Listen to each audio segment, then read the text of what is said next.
Hi, a goal without a plan is just a wish. Welcome, learners, to the second edition of Social Events.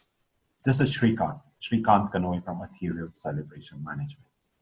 I'm a wedding planner by profession and also a bespoke floral designer. And today in this video, we shall continue our discussion on social events. Let me share the screen and take this forward. So first and foremost, we shall understand as to what do we mean by social events. Social events are events characteristic of people forming groups and getting together to celebrate.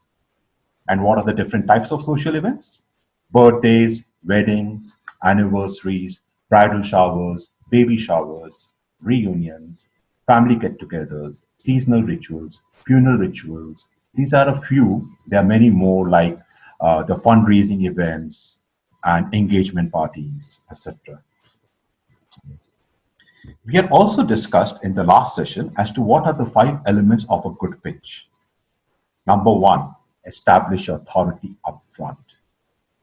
Number two, show them your best work. Number three, keep it short. Number four, don't be afraid to give them ideas.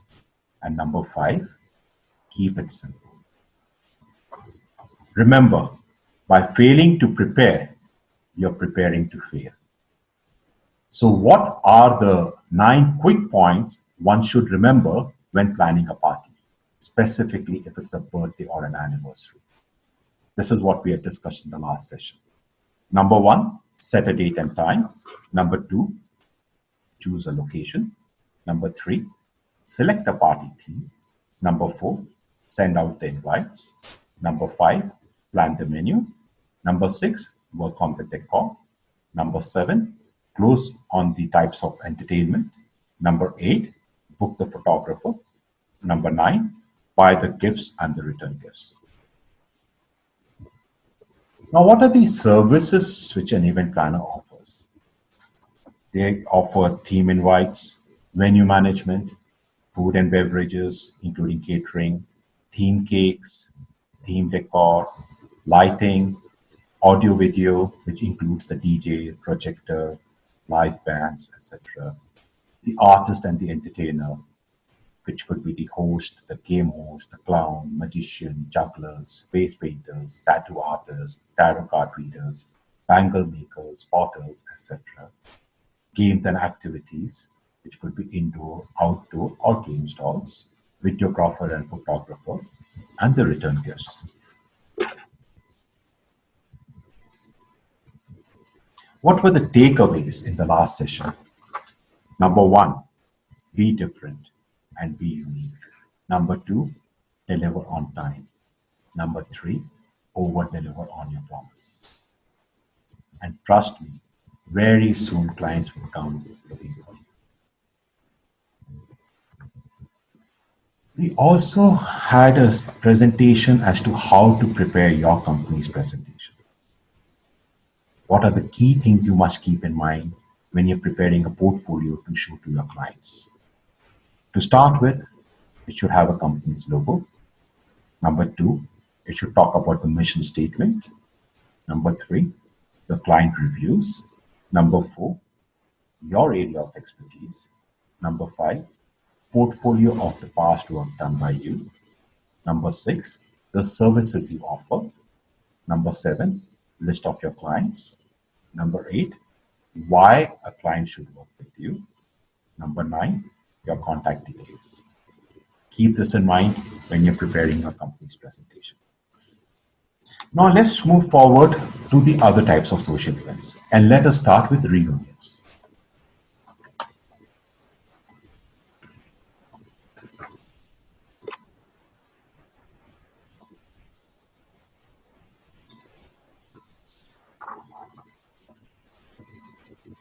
Family or friends reunions are usually large and casual events. Nowadays, with more and more families and friends settled across the country or even across the globe, reunions are a way to connect with long met friends and relatives. For crafting an unforgettable experience, the event planners are approached for organizing premium reunions. Besides the basic management of the event domains such as the theme, the venue, catering, logistic, entertainment, and accommodation, a successful family or a friend reunion requires an understanding of the concerned members in the family tree or the friend circle, and a bit of survey with them. Moving on to the next one, fundraising events. Fundraising events or cause-related events are social events organized to raise money for various causes. A number of early non-profit organizations use special events to raise needed financial support for their work, as well as to enable public awareness and participation in their causes. Among these is the American Red Cross, which has utilized special event fundraising for nearly 125 years till date. The new definition of fundraising that has evolved is soliciting and gathering voluntary contribution from individuals, commercial organizations, charitable organizations, and government or non-government organizations. This collection of funds is used not only for the purpose of helping poor and needy people, but also used by large organizations for fulfilling their own purposes. The organizations may use these fundraising to broaden their operations for the extension of building or to provide scholarship to students or for any other social cause. Or for doing any political campaign, grants also falls in this category. Nowadays, online fundraising is increasingly becoming popular. Social media and digital technology are here to better the world of fundraising. Some of the most substantial and continued efforts are conducted by schools and colleges by making a donor base which involves alumni, parents, friends, private foundations, and corporations. Though the purpose is already pre-decided, which is fundraising, deciding upon the target group is of utmost importance, as it may help to decide the budget, location, and other required features. Entry fees and ticket sales can be used to recover the cost of most of the expenditure, as one must not forget that this is a fundraising event. Sponsorship in cash or kind is another cost-effective method for such events.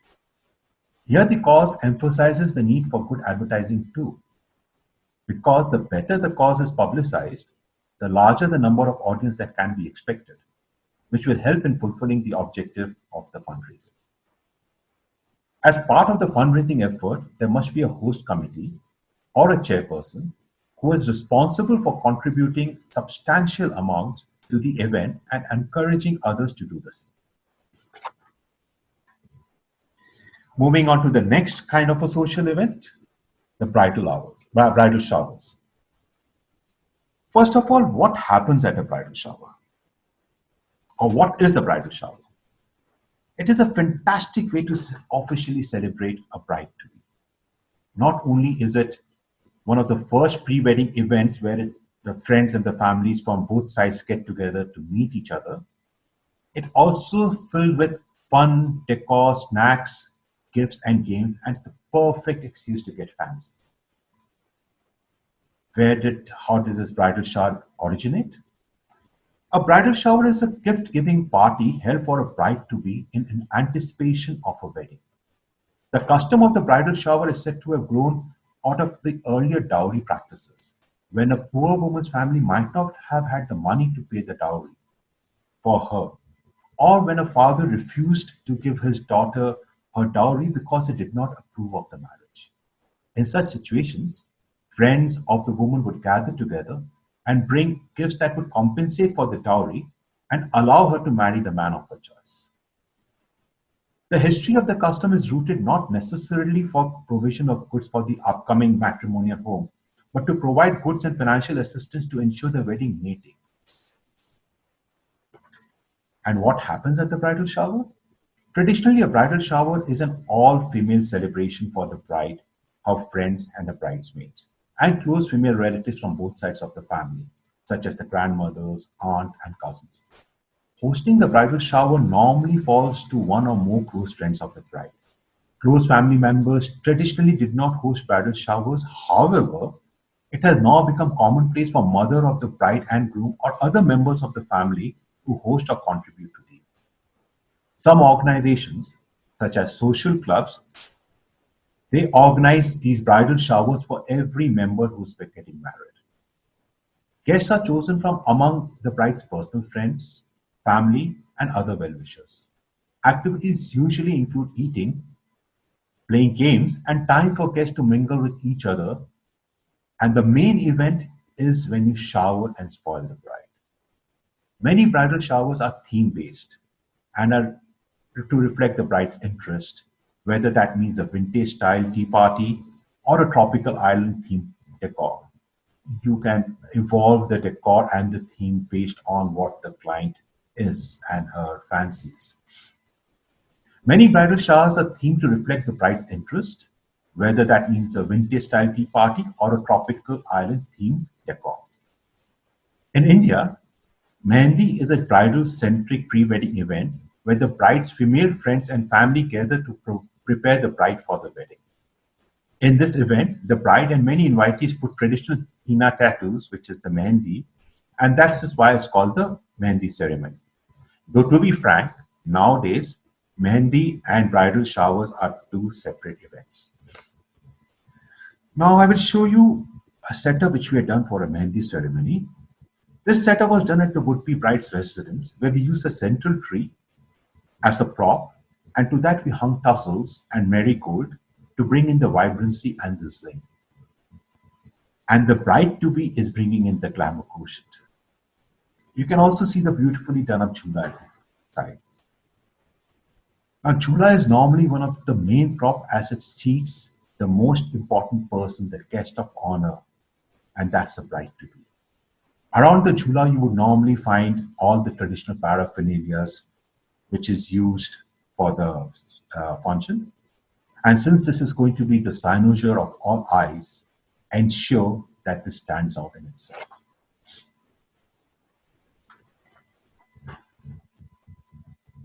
Moving on to the next, that's the engagement.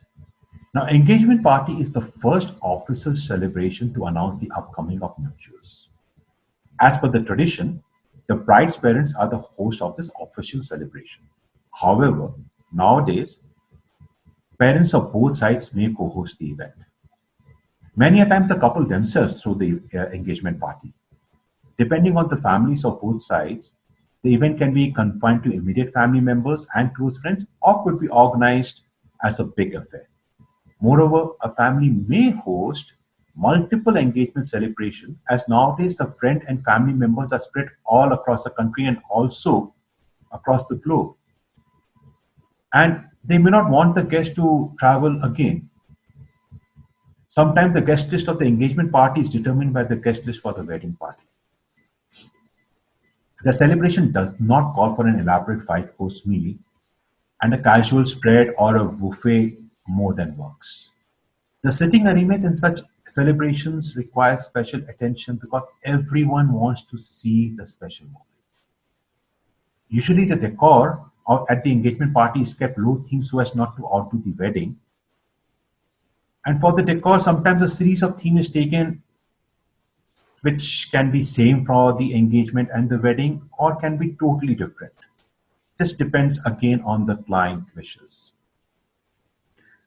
The real trick, however, is to ensure that the engagement party stands out, but it should not take away the decor which you're going to do for the wedding.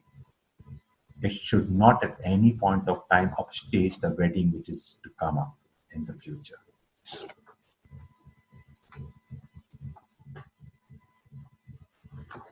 Now, who decides the budget for the wedding? Obviously, it's the client because end of the day he has to pay. But many a time they need your help as they are totally lost with respect to what would be the approximate cost of an event as they may not have domain knowledge. This is where you as a planner with experience would be able to handhold the client and walk him through it. First and foremost, understand the client's budget. try to gauge how much is he comfortable with spending. There is nothing called a right budget, huh? There are many reasons for a budget to be high or low. The type of venue, the number of guests, the kind of decor, the expansive menu. There are so many aspects to a wedding. But then try to understand the budget and work it backwards. Make a list and work out approximate cost under each head. But always follow the golden rule. And that is, if the client had a budget for a flat, don't show him a bungalow. And if he has a budget for a bungalow, you don't have to strive to show him a villa, right? And if the client has a budget for a villa, don't show him a palace, right? See, this is the most amazing example which I always tell my client. They need to understand what they are comfortable with spending. If you realize each type is beautiful in its own way, but the largeness of a palace cannot compare to the coziness of a flat, can it? Keep this beautiful golden moment in mind always when you're reaching out to a client. Let me show you a few examples to illustrate as to what I'm talking about. Now, out here in this first case, you can see that the client had a very simple budget. It was just the entrance and the backdrop, but he wanted to have it at a five-star hotel. So we helped him zero in on the same. His guest list was accordingly small, and we worked in tandem with the hotel F&B to ensure that the menu was not too elaborate, but at the same time delicious.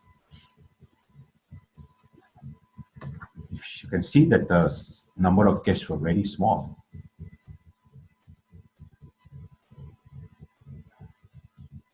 We ensured the setup was very simple, but yet elegant. With just the entrance and the small stage for the ceremony, we were able to work it backwards to the client's budget. But in the second case, which I'm going to show you now, the client wanted the perks.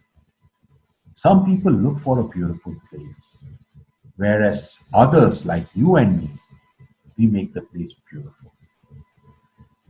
This is the entrance, a classy affair with strings of tuberose creating a visual delight and a fragrant aroma.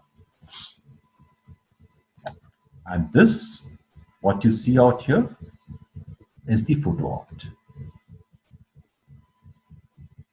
You can see a grand garden theme with the tree bearing red flowers and a swing hanging from the branches of the tree for the couple to sit on and for the photographer to merrily click the pictures.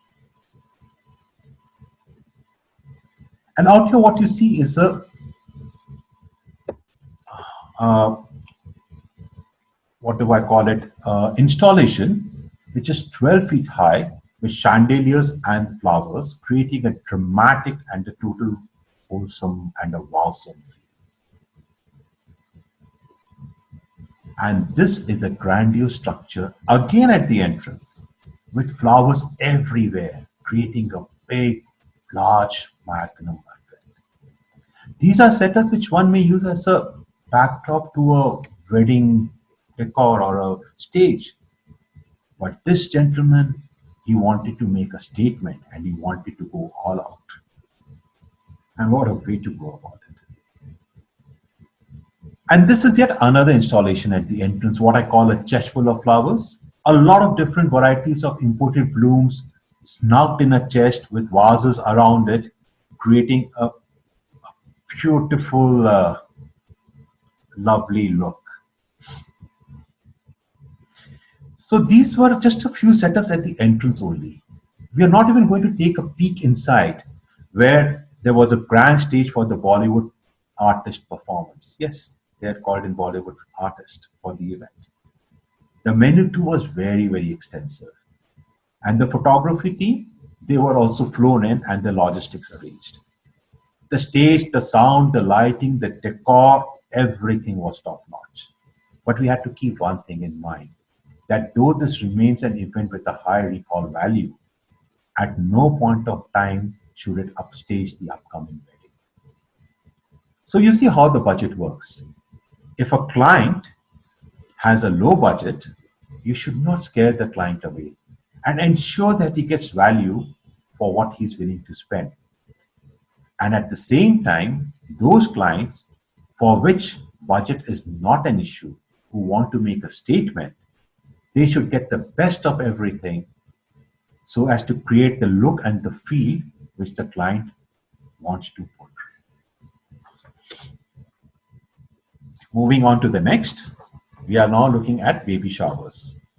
A baby shower celebrates the expected birth of a child or the transformation of a woman into a mother. Traditionally, baby showers were given only for the family's first child and only women were invited, though this has changed in recent years. And now allowing showers to be split for different audiences, which includes workplace, mixed sex, etc. Baby showers are typically held 1 to 3 months before the baby's due date, but this also changes from custom to custom, uh, depending on different people having different. So at some places, they even have it 5 months before the due date. Because the party centers on gift giving, the baby shower is typically arranged and hosted by a close friend rather than a member of the family. This supposedly avoids the appearance that you're having this simply to collect gifts. However, like many antiquated traditions, this rule isn't strictly observed nowadays. In fact, it is usually considered perfectly acceptable for a sister or a mother-in-law or even the guest of honor's mother to host or co-host a baby shower. It's still unusual for a mother to host her own shower. Activities at baby showers includes gift giving, playing theme games, and the gifts are newborn family related.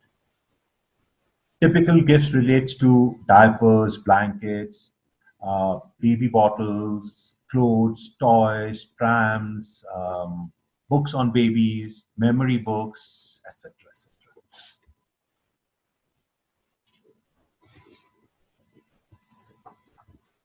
Baby shower games also differ. Sometimes they include standard games as bingo, sometimes pregnancy theme based games, sometimes guess the mother's measurement or guess the baby.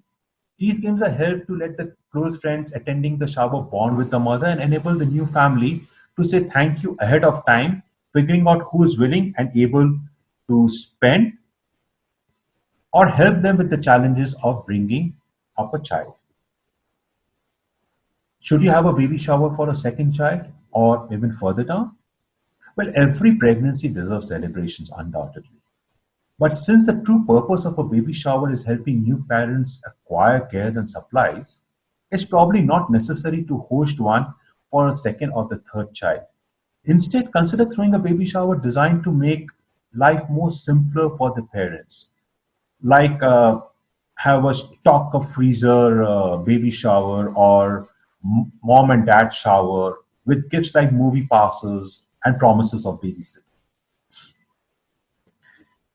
Now, though the term baby shower is relatively new, but the celebration and rituals associated with baby showers and pregnancy are both ancient and enduring.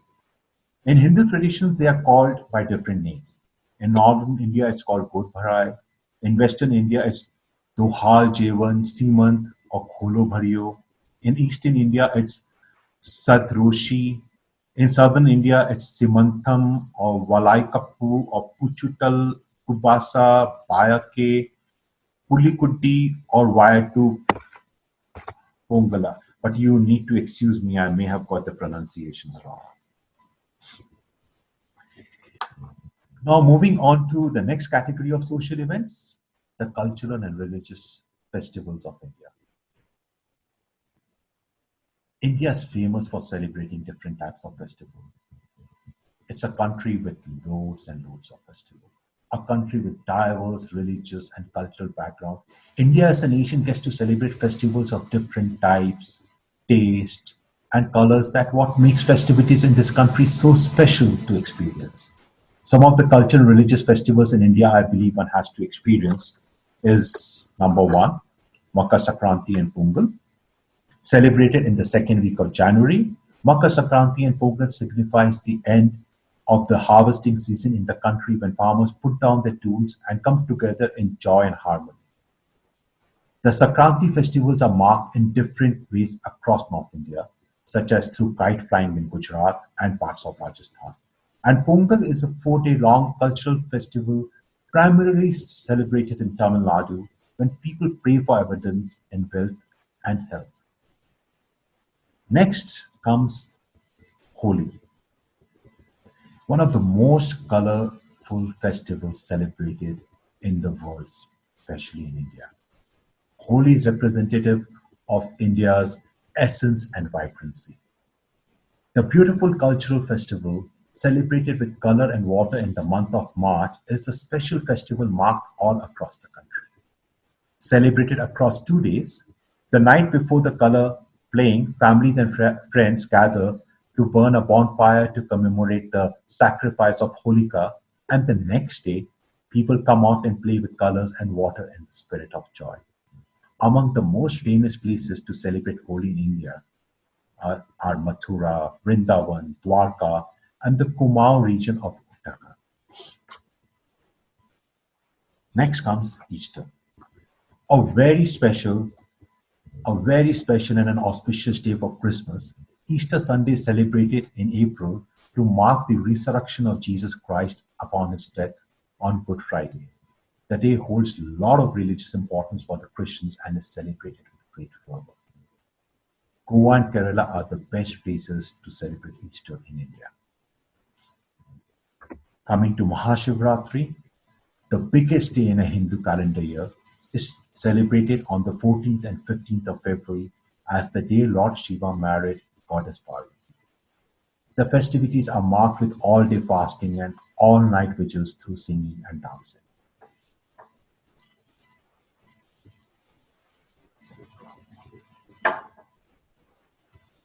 Next comes Eid ul-Fitr, Ramadan, one of the biggest religious festivals in India. Eid and the 1 month long fasting prior to that, which is also known as Ramazan, is fervently celebrated by millions of Muslims across the country. The festival is also symbolic of brotherhood and cultural uniqueness of India. Then comes Janmashtami, the birthday of Lord Krishna, a revered Hindu god, and it is usually celebrated in the month of August or September. The Krishna temples, including ISKCON, all across the country, are decorated beautifully and see crowds of thousands turn up to offer the prayers to the god late into the night, and the twin cities of Mathura and Vrindavan becomes a place of great festivities during this time. And now, Durga Puja and Dasera, the beginning of perhaps the happiest point in a calendar year in India, Durga Puja. Celebrated over 9 days, and Dasera are the twin Indian festivals that bring loads of joy to the people here. Durga Puja marks the return of goddess Kali to her maternal home for 9 days. Durga Puja in Bengal is known worldwide for the celebration, and Kolkata is the best city to experience the charm and the grandeur which Durga Puja brings with it. The, the type of decor, the type of uniqueness in each and every idol and every venue you see in Durga Puja in Kolkata is unbelievable. It is as if the the way they are created, the way the themes are thought about and chosen, it is such a visual delight. It is a must for each and every one of us to experience this at least once in our lifetime, and that too in Kolkata. Dasera is celebrated on the 10th day, celebrating the victory of Lord Ram over Ravan, marked by the burning of Ravan effigies across the country. Coming to the next, that's Diwali, the festival of festivals. Diwali is one of the most widely celebrated cultural festivals in India and marked across communities and regions. The Festival of Light is called the Festival of Light, marks the homecoming of Lord Ram from exile to his kingdom. The festival sees household decorated with beautiful electronic lights or with diyas and rangolis. And in the evening, there is a grand puja of goddess Lakshmi, the harbinger of wealth, with crackers burst after it to mark the end of the festival. Diwali celebrations are best seen in the northern parts of the country, such as UP, Rajasthan, Punjab, and Delhi. Next, we come to Buddha Purnima, the biggest day in the life of a Buddhist. Buddha Purnima is celebrated across the Buddhist world as the day of birth, enlightenment, and death of, of Gautam Buddha.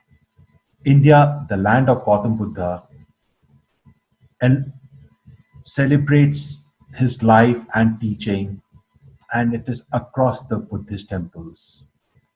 Bodh Gaya in Bihar is the best place to witness the enchanting celebrations of Buddha Purnima in India. Next we come to is the Losar festival, the celebration of the New Year by the Tibetan Buddhists in the country. It is believed that this festival predates the emergence of Buddhism in India and is one of the most culturally stimulating of Indian festivals. Arunachal Pradesh and Ladakh are the best places to celebrate the Losar festival. Losar celebrations goes on for 15 days, with the first 3 days being the most important. The festival is usually celebrated in the months of February and March. And last but not the least in my list is Christmas, one of the biggest and the widely celebrated cultural festival in India as well as the world. Christmas is also celebrated with the same zeal and zest in India too as it is across the world. The decorated churches, the Santa Claus, and the Christmas Eve gifts are part of the whole experience of celebrating Christmas not only for Christians but for people from other religions too. The best place to experience the beauty of Christmas in India is in Old Goa, Meghalaya, and Cochin. India is a land of festivals. And I know there are many more festivals which are equally important and has been missed out in this list. Few of them which I now remember I have missed out is Ganesh Chaturthi, Rakhi, and then so many more. The list is countless. India is a land of festivals. Now let's move on to the next of the social events. Something which is unfortunate but cannot be not talked about. And that's the funeral and the rituals.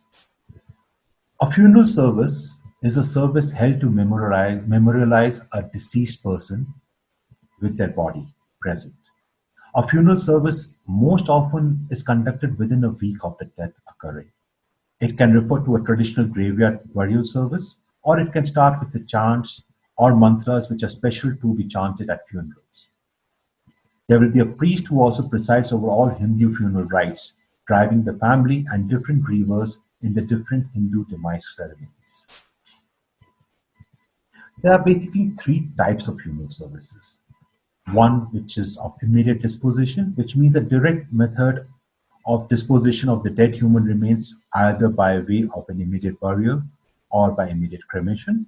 The delayed disposition, which happens in a day or two of time, which requires a dead body, carrier vehicle, hearse van, the freezer boxes, funeral helpers, and the shroud priests for organizing all the items and the things. And the last is pre-planning a funeral. We have wherein you plan a loved one's funeral or your own funeral in advance, or of your loved one's funeral. By this, you can relieve your family from worrying about the nuances of a funeral services much ahead in life. And there are event companies who specialize in this, who specialize in pre-planning a funeral. A funeral may take place at home or at a religious place or in a banquet hall. The antyeshti or the Final Hindu funeral rites will vary slightly according to the religious sect or caste of the deceased.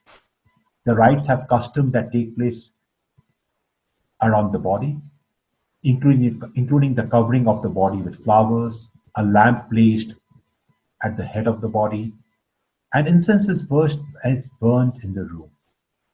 During the ceremony, often officiated by a Hindu priest.